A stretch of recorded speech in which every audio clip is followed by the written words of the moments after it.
नमस्कार. जनहित एक्सप्रेसमध्ये आपले सहर्ष स्वागत. मंदिर संस्कृतीच्या रक्षणार्थ विरार येथे 21 मार्चला महाराष्ट्र मंदिर न्यास अधिवेशन. मंदिर सरकारीकरण, मंदिराच्या भूमी बळकावणे, वक्फ बोर्डचे अतिक्रमण, वस्त्रसंहिता आदी विषयावर चर्चा होणार. आपल्या राजे महाराजांनी मंदिराची निर्मिती केली. छत्रपती शिवाजी महाराज, राजमाता अहिल्याबाई होळकर यांनी मंदिराचे संरक्षण केले. तसेच आक्रमकांनी उद्ध्वस्त केलेल्या मंदिराचे जीर्णोद्धार केले. आज मात्र भारताचे सेक्युलरवादी राज्यव्यवस्था स्वीकारल्यामुळे केवळ मंदिराचे सरकारीकरण आणि त्या मंदिराचा भ्रष्टाचार, पैसे घेऊन VIP दर्शन, मंदिराची भूमी बळकावणे, वक्फ बोर्डचे मंदिराच्या भूमीवर अतिक्रमण चालू आहे. अशावेळी मंदिर संस्कृतीचे संरक्षण करणे हे हिंदू समाजाचे दायित्व आहे. एकूणच मंदिराच्या समस्यांचे निवारण करणे, मंदिरात येणाऱ्या भाविकांसाठी सुविधा उपलब्ध करून देणे, दर्शन रांगांचे सुनियोजन करणे, तसेच मंदिर परंपराचे रक्षण करणे यासाठी मंदिराचे विश्वस्त पुजारी, भक्त आदीचे संघटन आवश्यक आहे. त्यासाठी श्री जीवदानी देवी संस्थान, महाराष्ट्र मंदिर महासंघ आणि हिंदू जनजागृती समिती यांच्या संयुक्त विद्यमाने 21 मार्च 2025 या दिवशी विष्णू प्रतिभा बँक्वेट सभागृह, उत्कर्ष विद्यालयासमोर विरार पश्चिम येथे महाराष्ट्र मंदिर न्यास अधिवेशनाचे आयोजन करण्यात आले आहे. या कार्यक्रमाचा आरंभ सकाळी 9:30 वाजता होईल. अधिवेशनाला संपूर्ण पालघर जिल्ह्यातून 200हून अधिक निमंत्रित मंदिराचे विश्वस्त प्रतिनिधी, पुरोहित, मंदिराच्या रक्षणासाठी लढा देणारे अधिवक्ते, अभ्यासक आदी सहभागी होणार आहे, अशी माहिती श्री जीवदानी देवी संस्थानचे अध्यक्ष आणि महाराष्ट्र मंदिर महासंघाचे राज्य संयोजक प्रदीप तेंडोलकर यांनी पत्रकार परिषदेत दिली.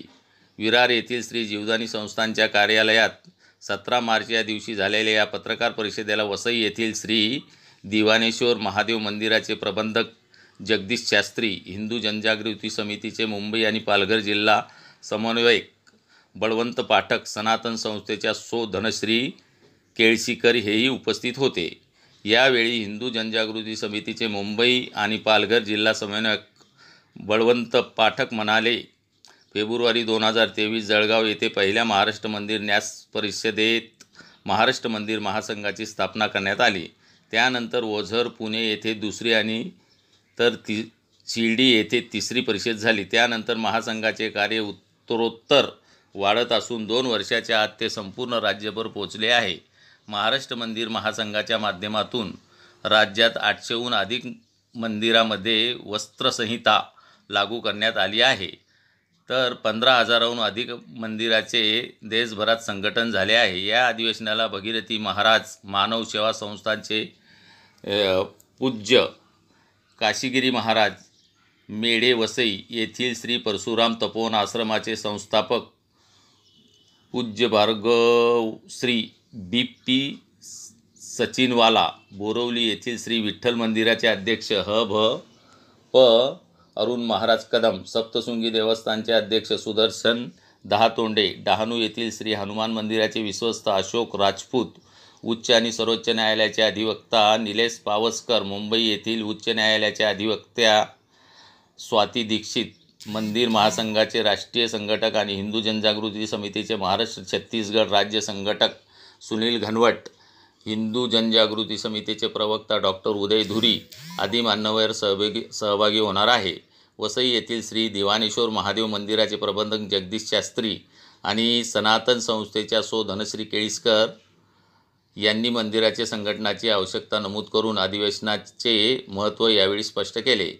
या मंदिर परिषदेत मान्यवरांचे मार्गदर्शन, मंदिराशी निगडीत विविध विषयावरची चर्चासत्रे होणार आहेत. यामध्ये मंदिरे सनातन धर्म प्रचाराची केंद्रे बनवणे, मंदिर सरकारीकरण मुक्त करणे, वक्फ कायद्याद्वारे मंदिराच्या भूमीवर अतिक्रमण आणि मंदिरे बळकावणे यावर उपाय, मंदिरे आणि तीर्थक्षेत्रे यांच्या परिसरात मद्यमांस बंदी, दुर्लक्षित मंदिराचा जीर्णोद्धार आदी विषयावर चर्चा होणार आहे. ही परिषद केवळ निमंत्रितांसाठी असून यामध्ये सहभागी होण्यासाठी 92 73 18 13 85 तसेच 9702 69 82 82 या क्रमांकावर संपर्क साधावा, असे आवाहन मंदिर महासंघाने केले आहे. धन्यवाद. जय महाराष्ट्र.